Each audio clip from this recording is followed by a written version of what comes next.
Assalamualaikum warahmatullahi wabarakatuh. Perkenalkan, nama saya Tribintang Satria Purnama dari Prodi Agroekoteknologi angkatan 2020. Di sini saya akan mempresentasikan tentang kritik dan masukan terhadap pembangunan pertanian yang dilaksanakan oleh pemerintah, yaitu food estate. Apa itu food estate?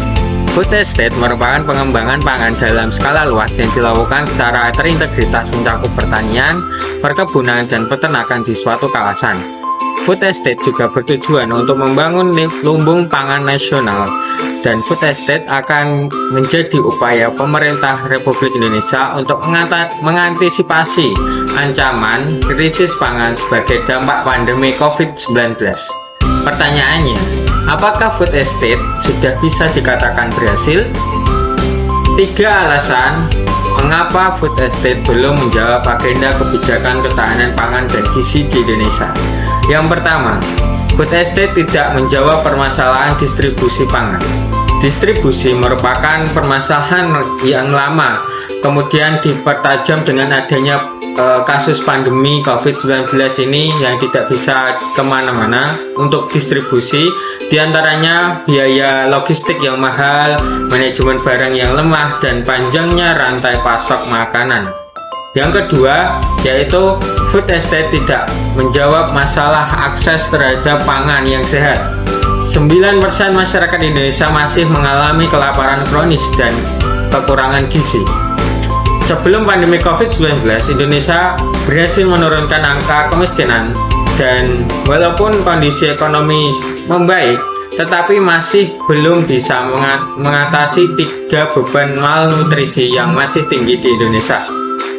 Dan yang terakhir, yaitu intervensi bagi permasalahan pangan sebaiknya tidak dilakukan dengan cara-cara yang memiliki resiko lingkungan, ekonomi, dan kesehatan.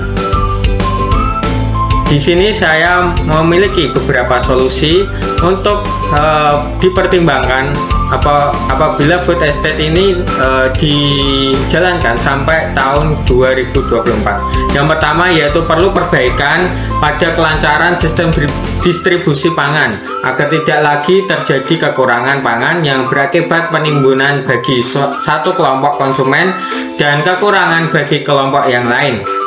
Yang kedua, pemerintah harus bergerak dari fokus tunggal seperti halnya pada beras ke perubahan mendasar dengan diversifikasi sistem pangan, pemberdayaan kelompok rentan dan terpinggirkan, serta promosi keberlanjutan di semua aspek rantai pasokan pangan.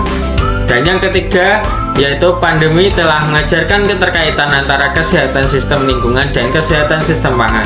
Oleh karena itu, sinergi antara sistem pangan, ekologi, dan sistem ekonomi adalah sebuah keharusan.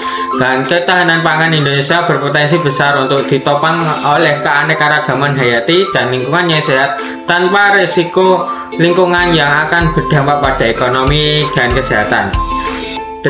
Terima kasih, sekian yang dapat saya sampaikan. Apabila ada kekurangan, saya mohon maaf yang sebesar-besarnya. Wassalamualaikum warahmatullahi wabarakatuh.